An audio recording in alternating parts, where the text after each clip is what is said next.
آج جو سورہ ہے جس کی تلاوت ہمیں اور آپ کو کرنا ہے وہ سورہ اخلاص ہے۔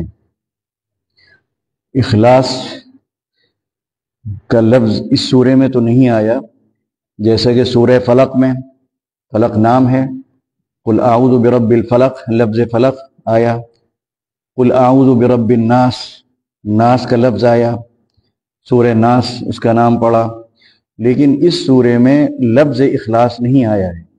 لیکن اس کا جو موضوع ہے، جو مضمون ہے، وہ اخلاص سے تعلق رکھتا ہے، تو اس موضوع کی مناسبت سے اور مضمون کی مناسبت سے اس سورے کو سورہ اخلاص کہا جاتا ہے۔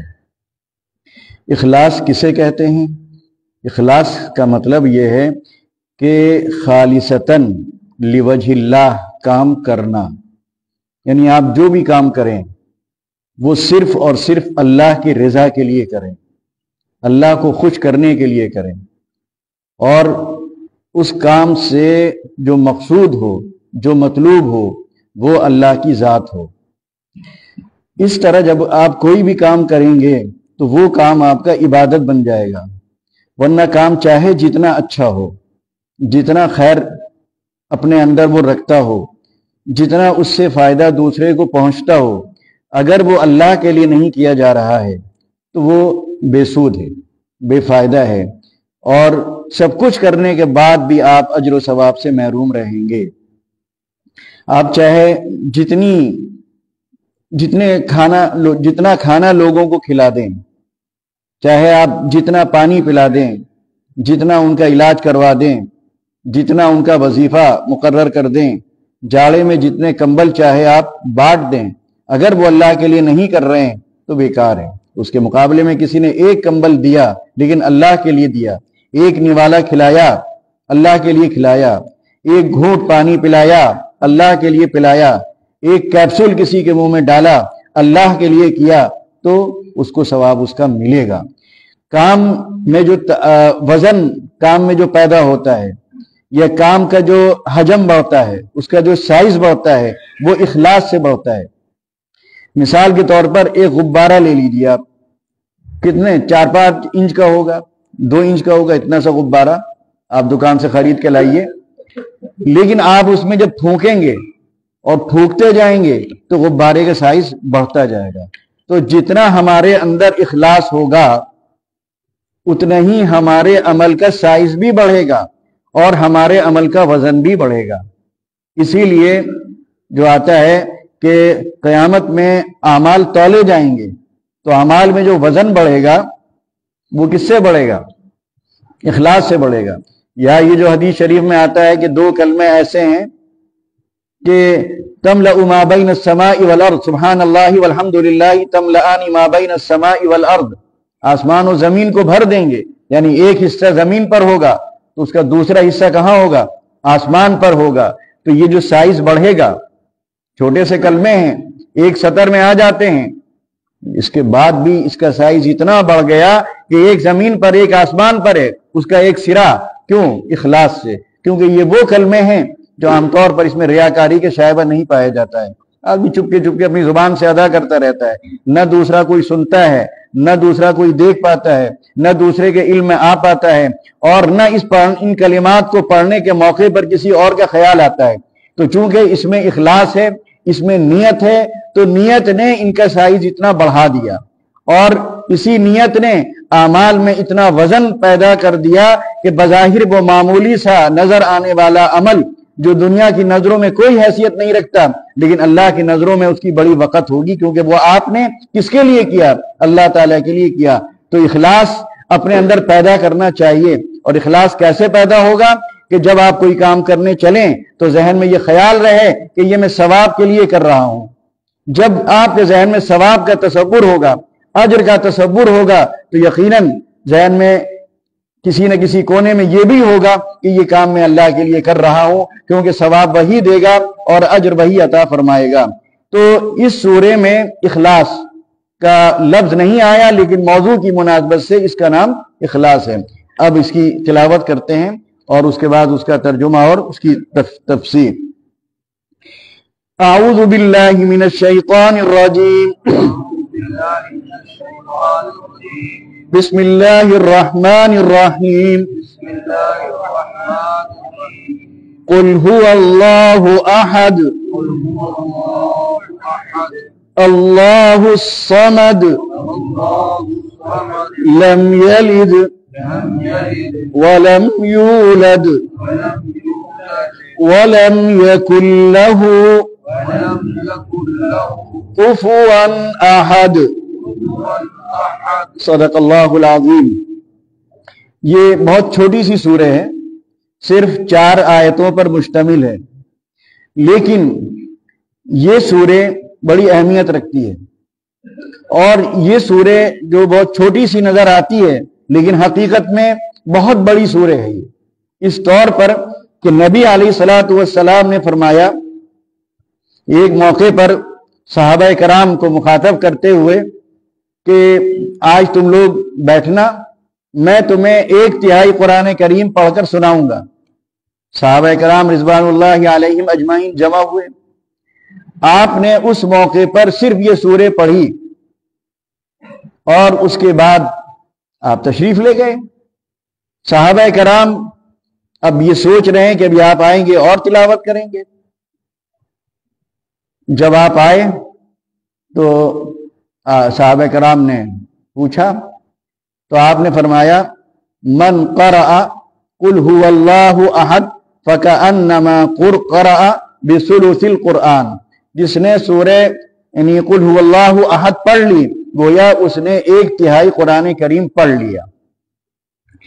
قرآن کریم کے مضامین پر یا موضوعات پر اگر ہم غور کریں تو اس میں توحید ہے، رسالت ہے، آخرت ہے، یا دوسرے معنی میں اگر دوسرے پہلو سے غور کریں تو توحید ہے، احکام ہے اور قصص ہے۔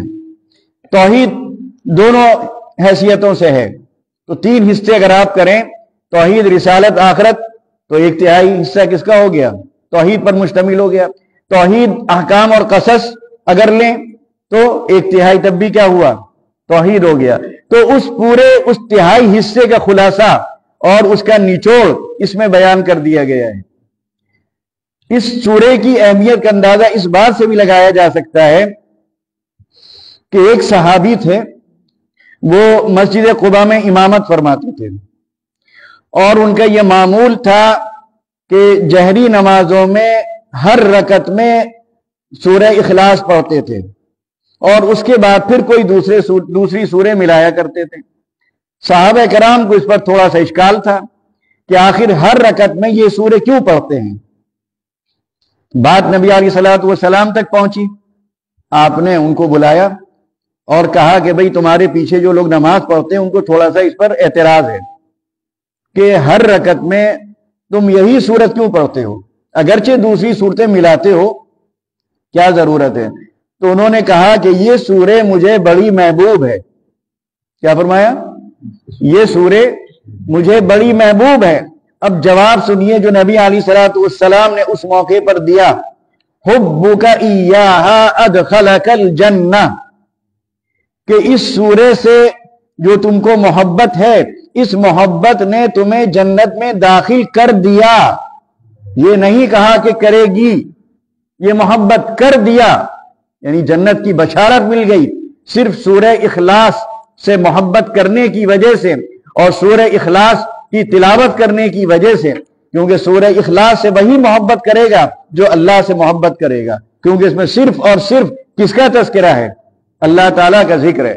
اسی طرح نبی علیہ الصلوۃ والسلام نے ایک موقع پر فرمایا جو صبح اور شام سورہ اخلاص پڑھ لیا کرے تو اللہ تعالیٰ اس کی ضرورتوں کے لیے کافی ہو جائے گا۔ اب آپ سوچئے کتنی چھوٹی سی سورت ہے، اور یہ بھی آپ نے فرمایا کہ مطلب فقہا نے اس سے یہ مستنبط کیا ہے کہ جب سورہ اخلاص پڑھنے سے 1/3 قرآن پڑھنے کا ثواب ملتا ہے، یا سورہ اخلاص کی تلاوت 1/3 قرآن پڑھنے کے برابر ہے، تو اگر یہی سورہ اخلاص 3 مرتبہ پڑھ لی جائے تو گویا آپ نے پورے قرآن کریم کی تلاوت کر لی۔ آپ سوچئے کتنا مشکل کام ہے پورے قرآن کریم کی تلاوت کرنا، لیکن 5 منٹ بھی شاید نہ لگیں گے. یہ سورہ آپ 3 بار پڑھنے میں کامیاب ہو جائیں گے. وہ یا 5 منٹ میں آپ نے ایک قرآن کریم پڑھنے کا ثواب آپ نے حاصل کر لیا. یہ ہے اس سورے کی اہمیت اور اس کی فضیلت. تو ہم سب کو معمول بنانا چاہیے, اٹھتے بیٹھتے چلتے پھرتے جتنا بھی سورہ اخلاص کی تلاوت کر سکیں. اس کا ایک معنوی فائدہ بھی ہوگا کہ ہمارے اندر انشاءاللہ کبھی شرک نہیں آئے گا. ہمیں شرک سے نفرت ہو جائے گی اس سورے کی بنا پر, اور اللہ تعالیٰ سے وہ محبت ہمارے اندر پیدا ہو جائے گی اللہ کی, جو شاید اور کسی کے دل میں اتنی نہ محبت نہ پیدا ہو. تو یہ سورے ہمیں توحید پر قائم رکھے گی اور شرک سے ہماری حفاظت فرمائے گی. اس نیت کے ساتھ بھی اس سورے کو پڑھنا چاہیے. اب سوال یہ ہے کہ اس سورے کا آغاز بھی اسی طرح ہو رہا ہے جس طرح سورہ فلق کا ہوا یا سورہ ناس کا ہوا. اس میں بھی نبی علیہ الصلوۃ والسلام سے کہا جا رہا ہے, اور آپ کے توسط سے ہم سے اور آپ سے کہا جا رہا ہے, کیونکہ جو حالات اس وقت تھے وہ حالات ہمارے ملک میں آج ہیں. جو صورتحال بت پرستی کی اور شرک کی اس زمانے میں تھی بعثت سے پہلے یا بعثت کے وقت, وہی صورتحال آج ہمارے ملک میں بھی پائی جاتی ہے. تو اگر دیکھا جائے تو صورتحال بالکل یکساں ہیں, حالات بالکل ایک جیسے ہیں.